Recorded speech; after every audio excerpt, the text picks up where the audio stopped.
trauma-stat, fluidos, hemoderivados y tromboelastografía, a cargo de la doctora Linda Lor, quien es médico especialista en medicina de emergencias y desastres por la Universidad Central del Ecuador. Actualmente es médico tratante del Servicio de Emergencias del Hospital General IES Manta. Doctora Lor, bienvenida. Este momento usted ya puede habilitar su micrófono y compartir su pantalla para su presentación.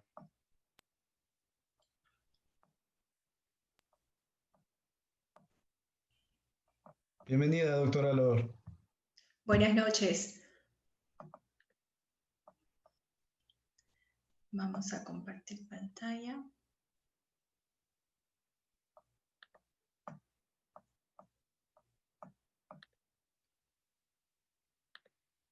Ok. Muy buenas noches. En primer lugar, agradecer al equipo que está tras este gigantesco, pienso yo, evento. Si de por sí siempre es complejo armar docencia mediante congresos médicos, imagínense en hacerlo en estos tiempos de pandemia donde la parte presencial nos pone un reto enorme, que tenemos que apoyarnos en la tecnología, pero que aún así yo les doy mis más sinceras felicitaciones y la verdad que mi gran admiración de poder enrumbrar y tomar esta decisión de hacer un congreso en estos tiempos de pandemia. Mis felicitaciones y reitero y muchísimas gracias por tomar en consideración a los médicos manavitas que estamos presentes en las áreas de emergencia. Mi tema el día de hoy es el manejo del trauma. Creo que como parte emergencióloga que estuvo en momentos críticos de lo que vivió en el 2016 Manabí en cuanto al terremoto en abril del 2016, el manejo en esos momentos, el manejo del trauma, pero sobre todo el manejo de los fluidos y hemoderivados por choques hemorrágicos fue fundamental y creo que siempre está presente en nuestras vidas y nunca dejar a un lado este tipo de temas.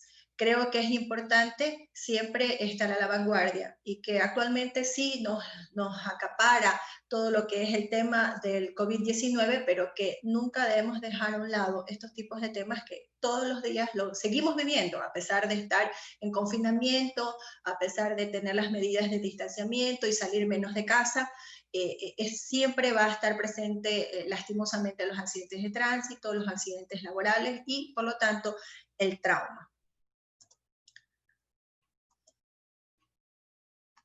Bueno, un poquito de mí, soy especialista en emergencia y desastres, soy graduada en la Universidad Manabí, la Universidad Laica Manabí, me especialicé en la Universidad Central del Ecuador, soy docente de la Universidad Católica del Ecuador como parte del posgrado en Medicina Familiar y ahora soy líder del servicio de emergencia del Hospital General IES Manta.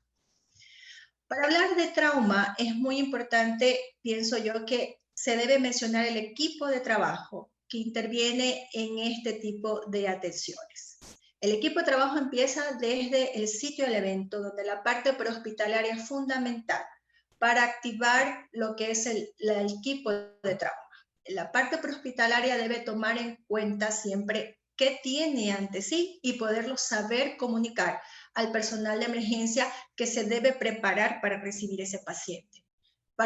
Hay ciertos criterios que se llaman criterios de activación del equipo de trauma y esos criterios son bastante puntuales y muy vistosos en el momento en que uno llega al sitio del evento, como son lesión penetrante en la cabeza o el cuello del tronco del paciente, un paciente que se encuentra con dificultad respiratoria, un paciente que nos comunican que han tenido la necesidad de hacer intubación antes de la llegada a la sala de emergencias, un paciente que nos comunican con dificultad en la vía aérea o que ya lleva signos de taquicardia o mala perfusión, que luego veremos en más detalle, paciente que ha sido necesidad previo al arribo de transfundir o pasar cargas de líquido cristaloides para poder reanimar ese paciente, pacientes con escala de Glasgow menor de 8, pacientes que han necesitado hacer RCP a nivel prehospitalario, la evidencia de lesión abdominal y algo muy importante que es los signos indirectos de tipos de lesión abdominal como son las marcas de cinturón en caso de accidentes de tránsito, lesión de la médula espinal, 2 o más fracturas de huesos largos proximales, porque acordémonos que eso nos puede indicar que hay una importante exsanguinación, o sea, hemorragia. Y uno de los aspectos que a veces nos olvidamos, pero que es fundamental para nosotros activarnos y tener en nuestra cabeza al momento de recibir paciente que debemos ir a buscar, que es la cinemática del trauma. Cuando el personal prehospitalario nos puede comunicar y nos dice que es una cinemática de trauma de alto impacto, uno debe prever que puede recibir un paciente con politrauma grave y por lo tanto un paciente que probablemente esté en choque por hemorragia, un choque hemorrágico. Entonces, de ahí ya vámonos enfocando un poco hacia el tema que vamos a ver en este momento, que es la parte del manejo del choque hemorrágico. El trauma sigue siendo la mayor causa de muerte a nivel mundial, incluso a pesar de que la pandemia, insisto, nos aboca ahora a otros temas y a otras cifras, en cuanto a epidemiológicamente hablando, sigue siendo el trauma la mayor causa de muerte. Y la hemorragia, a nivel enfocado en trauma, sigue siendo el factor principal de muerte que puede ser prevenible. De ahí que reconocer el shock es uno de los mayores desafíos en el manejo del paciente politrauma.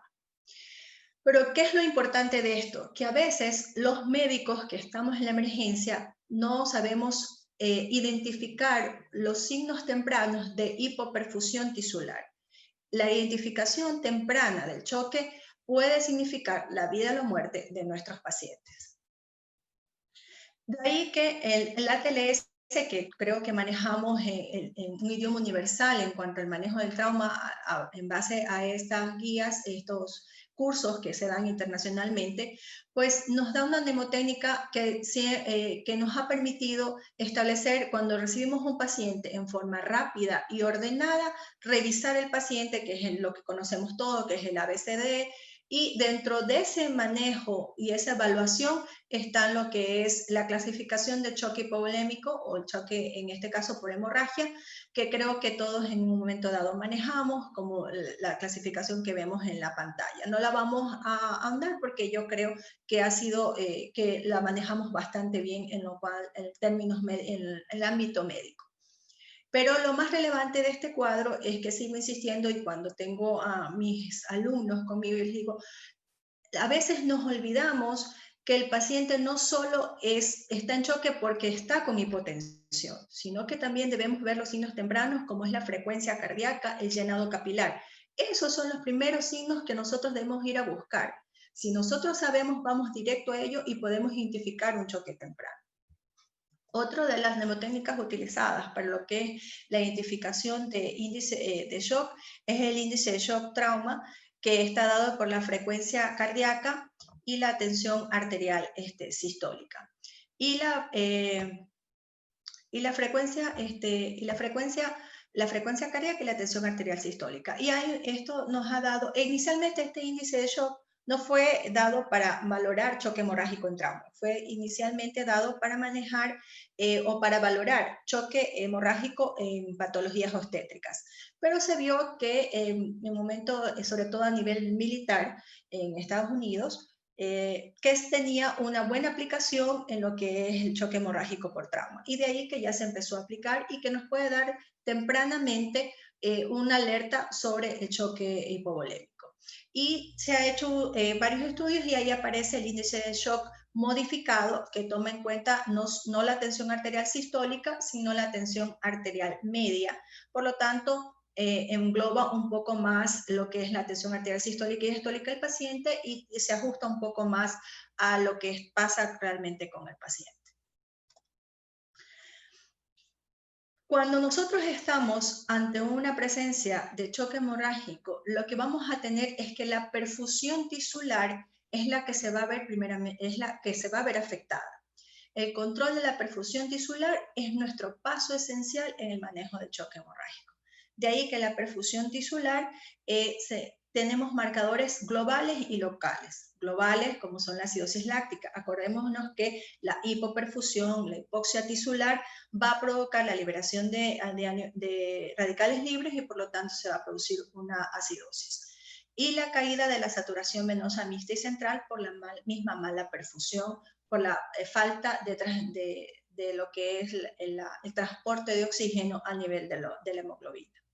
Y los marcadores de perfusión local como la temperatura y el tiempo de llenado capilar, siendo el tiempo de llenado capilar un índice que nos ayuda a un índice bastante cercano en cuanto al gasto urinario y el lactato sérico.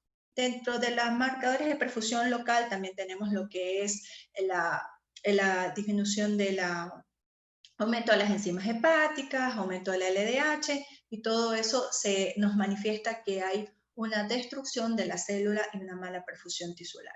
Pero realmente lo que nos lleva a esto, sobre todo en esta parte, es el tiempo de llenado capilar, que como vemos nos puede orientar mucho y en forma rápida en un examen físico del paciente. Pero cuando nosotros estamos ante un paciente con politrauma grave, nosotros debemos rescatar esta tríada letal. Esta tríada letal tiene un alto porcentaje de mortalidad, tiene más del 90%. Y dentro de la primera hora de la evaluación y del manejo del paciente. Una resucitación inadecuada nos puede llevar a la muerte de nuestro paciente. Esa tríada letal está dada por la hipotermia, por la acidosis y la coagulopatía. Hay la hipotermia por una temperatura central menor de 34 grados centígrados, una acidosis dada por un pH menor de 7.2, y la coagulopatía que está dada por los tiempos de protrombina, fibrinógeno y el índice de INR. Dentro de esa tríada letal, nosotros vamos a abocarnos un poco sobre lo que es la coagulopatía de trauma, porque es muy importante, porque es parte de un círculo vicioso que engloba los otros dos factores. La coagulopatía en trauma se da por la hipoperfusión tisular, como estábamos conversando, la liberación de factores proinflamatorios y activación del sistema neurohumoral. Esto produce, a su vez, activación o degradación de sistemas de la parte de lo que son los factores de la coagulación y produce bajas concentraciones de fibrinógeno que se asocian a un mayor riesgo de hemorragia microvascular difusa. Pero la coagulopatía aguda en trauma no solamente se produce en momentos de una mala resucitación por hemodilución.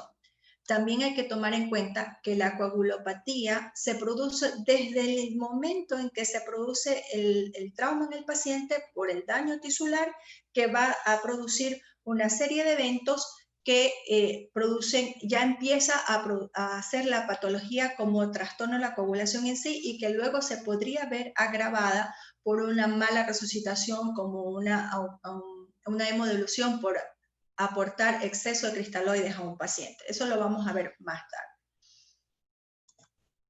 Entonces, en esta diapositiva se resume uno de los aspectos, todo lo que engloba lo que es una coagulopatía por trauma. El trauma en sí, que es su daño tisular, produce la liberación de factores de inflamación, esto asociado a los antecedentes patológicos, la medicación previa. La hemorragia en sí, que al momento de hacer una resucitación inadecuada se puede producir una hemodilución, podemos aumentar la hipotermia o producir hipotermia en esos pacientes y desarrollar coagulopatía. El mismo choque hipovolémico, como habíamos visto, produce acidosis. Esta acidosis e hipotermia produce un círculo vicioso y lo que produce es una activación de lo que es la coagulopatía en trauma choque, que se llama, y producir una inactivación del inhibidor de plasminógeno, generación de la proteína C, de la activación de la proteína, anticoagulación de la proteína C, y todo este aspecto provocar una hiperfibrinolisis, disminución del fibrinógeno y hacer que se mantenga el círculo vicioso que es la coagulopatía. De ahí que saber resucitar con cristaloides y hemoderivados a un paciente es fundamental en este manejo de trauma choque. Pero ¿cómo hacemos el monitoreo de la coagulopatía del paciente? Realmente en nuestro medio es muy difícil hablar de tromboelastografía y tromboelastrometría rotacional. No es algo que usualmente hacemos en nuestro medio, pero que vale la pena nombrar. El diagnóstico de coagulopatía en el trauma al momento del ingreso al hospital se asocia con un aumento en las tasas de mortalidad, las cargas de transfusión, los riesgos de complicaciones y la duración de la estancia hospitalaria. De ahí que métodos rápidos de identificación de coagulopatías es fundamental. Se han hecho varios estudios, incluso el CRASH 2 habló sobre estos tipos de estudios y se desarrollaron para evaluar el inicio, la formación, la estabilidad y descomposición del coágulo, además de evaluar al paciente en sus estados hipocoagulables e hipercoagulables. La tromboelastografía, que es la que valora la parte de la estabilidad del coágulo, es un pronosticador de transfusión de sangre y es capaz de evaluar la cascada completa. Hay una parte de la tromboelastografía que es un test rápido que introduce el factor tisular como un activador adicional y que da información sobre la fibrinólisis. Esto es cuando la tromboelastografía. Pero ¿cómo aplicamos a nuestro medio? Realmente en uno de los estudios que hay sobre la coagulopatía inducida por traumatismos, la utilidad de esto, si bien es cierto que nos apega bastante a la realidad de lo que pasa el paciente en la coagulopatía en ese momento, el costo que se da por este tipo de exámenes no nos permite hacer una revisión adecuada, me refiero estadísticamente hablando, de qué tan práctico sea. De ahí que nosotros en nuestro medio lo que utilizamos es el TP, el TTP, el INR y el fibrinógeno, la cantidad de fibrinógeno para poder saber cómo va ese paciente en cuanto a su estado de coagulación. Realmente este estudio lo que nos indica en resumen es que si bien es cierto para estudios ha sido bastante valorado, pero que en la práctica por sus costos realmente no se ha aplicado hasta el momento y que se sigue poniendo que se mantenga la investigación científica, pero sin embargo en la practicidad, sobre todo en nuestro medio, no ha sido posible aplicarlo. Posterior a eso, una vez que hemos enfocado a lo que es el manejo, la evaluación del choque hemorrágico del paciente, nosotros debemos tener en cuenta que si hemos hablado de la triada letal, acordémonos de la triada letal, acidosis, hipotermia y coagulopatía en un paciente con politrauma grave, nosotros debemos abocarnos en cómo reanimar a ese paciente. En cuanto a la reanimación hídrica en choque hipovolémico, se ha hablado mucho, en choque hemorrágico, se ha hablado mucho sobre lo que es el uso de cristaloides, la cantidad de cristaloides que se deben utilizar. Una de las premisas que salió hace muchos años y que se mantiene hasta ahora, estoy hablando de hace como unos 8 o 10 años, es la hipotensión permisiva. El uso de cristaloides incluso ha sido causa de varios estudios en que ¿qué se utiliza para reanimar a un paciente con un manejo de choque hemorrágico? Se utiliza cristaloides, se utiliza coloides, se utiliza soluciones hipotónicas. Realmente los estudios nos indican que el uso de cristaloides es lo más factible para un paciente por ser el que menos daño podamos causar con ese paciente.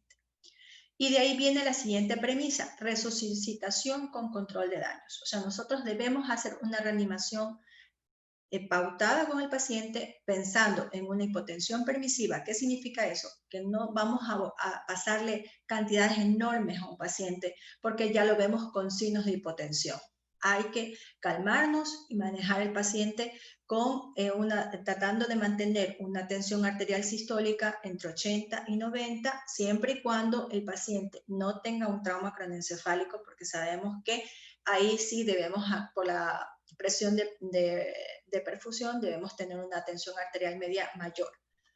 Pero cuando no hay eso, nosotros debemos mantenernos con una hipotensión permisiva que se ha demostrado que eso nos permite dar tiempo a que se pueda hacer un control de daños en ese paciente. ¿Qué significa ese control de daños? Es que nos pueda el paciente llegar a la emergencia, nosotros activarnos como equipo de trauma y dentro de ese equipo de trauma están los cirujanos, los traumatólogos que puedan hacer un control del sangrado. Porque eso es lo primero que nosotros debemos pensar. Después de reanimar a nuestro paciente, ver lo que esté perfundido adecuadamente, parar el sangrado. Eso es lo primero que debemos hacer, porque si seguimos con la llave abierta, por mucho que sigamos mandando cristaloides y hemoderivados, no lo vamos a ayudar al paciente. Entonces, aquí está la premisa que es reanimación controlada, con control de daños. ¿Qué significa eso? Primero, nosotros hacer el control del sangrado. No necesariamente es hacer una corrección. Por ejemplo, estamos hablando de traumas, traumas ortopédicos, o sea, de traumas de huesos. No necesariamente debemos ir a hacer la corrección, solamente con un control de sangrado inicialmente para podernos ayudar a lo que es la reanimación y una vez estabilizado el paciente, en una segunda instancia, hacer una corrección de su daño, de su trauma. Una reanimación hemostática temprano con uso limitado de cristaloides, que es lo que habíamos conversado y que yo pienso que es una de las premisas que debe salir de esta charla, que es el manejo de cristaloides con hipotensión permisiva. ¿Por qué? Porque hacer hemodilución lo que hace es empeorar la coagulopatía del paciente. Aquí en una de las revistas españolas de anestesiología y de reanimación se observó que la coagulopatía en más del 40% se produjo en más del 40% de los pacientes en los que se administró más de 2 litros de cristaloides en su resucitación inicial, en más del 50% de los que recibieron 3 litros y en más del 70% de los que recibieron más de 4 litros. Entonces, ¿cómo hacer la reanimación? Una de las indicaciones que se puede utilizar o que se puede usar es 250 ml en bolo hasta que se pueda tener una adecuada signo de una perfusión tisular adecuada o se recupere una tensión arterial, por ejemplo, tensión arterial sistólica entre 80 y 90, que es lo que maneja la hipotensión permisiva. O que el paciente recupere el pulso radial o la conciencia, que son los signos de perfusión tisular adecuada. Entonces, parte de esta reanimación de control de daños, estamos con la reanimación hipotensiva, la reanimación hemostática temprana con uso de cristaloides, que es lo que hemos conversado, y evitar la triada de la muerte, que insisto, es hipotermia, acidosis y la coagulopatía. En cuanto a lo que es la parte de hemoderivados, es importante saber que nosotros, si tenemos un choque hipovolémico por hemorragia, lo que estamos que tratar de reponer es la sangre que estamos perdiendo. De ahí que es indicado que el paciente debe ser considerado para transfusión. No solamente de concentrado de glóbulos rojos, sino de plasma y plaquetas. En una transfusión masiva, la relación es 1:1. Y no olvidar que es fundamental en el manejo inicial del choque hemorrágico por trauma que debemos utilizar concomitantemente el citrato de calcio y el ácido tranexámico, que sí ya lo nombran en las últimas revisiones en la TLS, el uso del ácido tranexámico en la llegada a la emergencia en pacientes con choque hemorrágico por trauma a dosis de 1 gramo inicial, una dosis inicial de 1 gramo durante 10 minutos y 1 gramo cada 8 horas. Acordémonos que habíamos conversado de lo que es la coagulopatía en trauma, que se produce todo este aspecto de trastornos en la cascada de la coagulación y por lo tanto de ahí sale el uso del ácido tranexámico.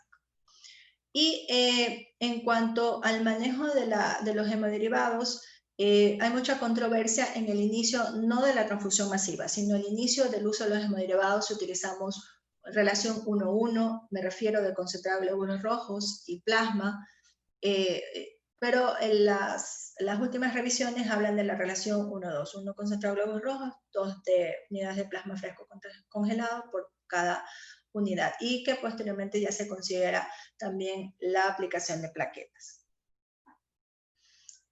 En cuanto a otras alternativas de productos sintéticos, se hablan de los sustitutos de sangre que pueden ser divididos en 2 tipos, que son los transportadores de oxígeno sintéticos basados en fluorocarbonos, los productos de hemoglobina libre de estromas. También se habla del uso de factor de 7 recombinante que si está a la disposición se puede utilizar.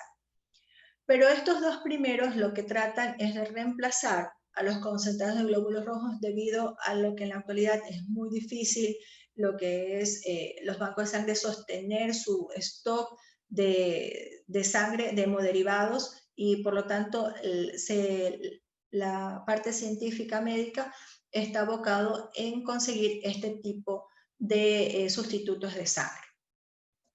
Los fluorocarbonos son fáciles de producir, con una vida media prolongada y con mínimo efecto infeccioso inmunogénico. Su desventaja es que se basan en que requieren altas concentraciones de FiO2 mientras uno los administra y tiene un rápido aclaramiento plasmático. En cuanto a los otros sintéticos, está el producto de hemoglobina libre, que tiene la capacidad de acarrear oxígeno y tiene un apreciable poder oncótico. Tiene una vida media más prolongada que los fluorocarbonos, pero sin embargo, su desventaja es que tiene una vida media plasmática corta, que puede tener efectos nefrotóxicos y potencialmente efectos inmunogénicos. Y en los últimos años se han desarrollado ensayos clínicos con algunas hemoglobinas modificadas, como la Baxter, las hemoglobinas humanas polimerizadas. Sin embargo, el costo de este tipo de productos sintéticos de hemoglobina por ahora no ha sido permitido que se pueda dar una estadística real de las ventajas y de lo práctico que puede ser en el manejo de choque hemorrágico. Y eso es realmente el resumen de lo que es el manejo de choque. Las conclusiones de lo que preparé para mí es fundamental primero, lo que es la identificación temprana del choque hemorrágico, ir a saber lo que uno va a buscar en el momento en que llega el paciente con trauma. Si usted va a evaluar previamente con una relación directa con la parte prehospitalaria, acordémonos que la parte prehospitalaria nunca debe divorciarse de la emergencia y que si hay una buena comunicación y el de la prehospitalaria sabe lo que va a comunicar y el de la sala de emergencia que va a recibir el paciente sabe lo que tiene que preguntar, uno se puede preparar adecuadamente para recibir un paciente y hacer una reanimación adecuada al momento en que llega. En el momento en que llega, poder identificar los signos tempranos de choque. Una vez que usted identifica los signos tempranos de choque, hacer una reanimación adecuada, pensando en que no debo desesperarme en mandarle líquidos como loco al paciente, sino que tener presente lo que es el control de daños, hipotensión permisiva, parar sangrado y manejo adecuado de hemoderivados. Y para concluir, yo pienso que una de las pruebas de liderazgo es la capacidad de reconocer un problema antes de que sea una emergencia, y eso se logra con trabajo en equipo. Y lo fundamental que yo pienso que se deben llevar de esta charla es una premisa que siempre a nivel médico la hemos nombrado, que es el primum nocere, que significa no hacer más daño. Y eso es que debemos llevarnos pienso yo, en esta charla. Muchísimas gracias, doctora Lor, por la importante participación en esta noche. La reanimación de pacientes con trauma múltiple inestable incluye el reemplazo de líquidos. ¿Qué fluidos son los apropiados entonces para el manejo del shock hemorrágico y cuándo debe tomarse en cuenta los concentrados de glóbulos rojos, plaquetas y otros productos sanguíneos? La doctora Lor ha explicado durante esta noche las pautas iniciales para el adecuado manejo de los pacientes con shock hipovolémico secundario a hemorragia por trauma. Permítame, por favor, voy a corresponderle con una pregunta. El médico emergenciólogo, doctor Ricardo Ayllón, nos pregunta, ¿qué riesgo tendría el uso del lactato de Ringer en la exacerbación de la acidosis en un paciente con choque más fallo hepático? Esto asociado a la acidosis láctica. Claro, acordémonos que lo que conversábamos al inicio en la fisiopatología del trauma por choque hemorrágico, que nosotros ya tenemos la presencia por todo lo que es el daño tisular y por la liberación de radicales libres, una acidosis y un aumento del lactato sérico y una acidosis láctica. Si nosotros utilizamos, que no es que, es lo que yo siempre digo, o sea, nosotros si tenemos cloruro de sodio, o sea, una solución cristaloide, utilicemos el cloruro de sodio. Si no tenemos y tenemos lactato, pues lactato, porque si vamos a pensar que por no utilizar lactato vamos a utilizar destroza, que es una solución hipotónica, no vamos a ayudar al paciente. Pero el lactato no es la opción inicial, no es la primera opción que debemos tener por este problema, porque nosotros sabemos que el paciente ya viene con acidosis y que por los metabolitos que se producen por el lactato de Ringer, nosotros podemos agravar esa acidosis que se produce. Sobre todo en los pacientes con insuficiencia hepática, que hay que tener muy en cuenta ese aspecto. Muchísimas gracias. Las variables de la macrohemodinámica constituyen la primera valoración o el primer acercamiento más sencillo para establecer el grado de choque. Sin embargo, las variables de la macrohemodinámica no resultan siempre compadecerse de la realidad del paciente chocado. ¿Qué nos puede contar acerca de la relación entre el exceso de base y la profundidad del choque hipovolémico secundario hemorrágico? Acordémonos que por la misma fisiopatología de la hipoperfusión que se produce, la hipoxia tisular, la disfunción orgánica múltiple que existe en el politrauma grave, esta va a producir un aumento del lactato sérico, una disminución de la saturación venosa mixta y central de lo que a nivel de la oxigenación inadecuada, y eso va a producir liberación de anión GAP y radicales libres. Y eso va a hacer que se aumente el exceso de base y por lo tanto la gasometría es una de las principales armas que tenemos para valoración de mala perfusión tisular en un paciente con choque. Las últimas recomendaciones del ATLS y de los protocolos adicionales de trauma indican la relación un poco más coincidente entre el exceso de base y la profundidad del choque en los pacientes que tienen shock hipovolémico.